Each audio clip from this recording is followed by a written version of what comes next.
Hi,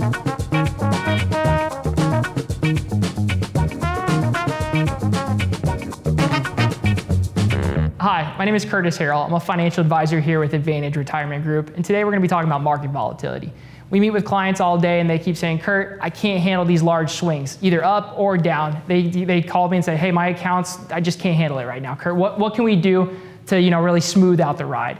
And one product we've been using a lot is called buffered ETFs. And what they do is allow you to still make a double-digit return with also having some downside protection. For example, they come out with ones every single month. So if we buy the most recent April buffer ETF, you might have a cap of maybe 11%.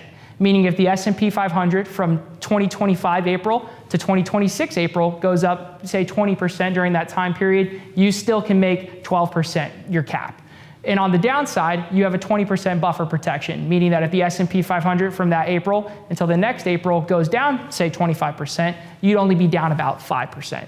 This is a product that we love a lot for clients that come to us again and say, hey, we want something that's protected, but we can still make a large return. So if this is something you're interested in, please contact me, Curtis Harrell, at Advantage Retirement Group.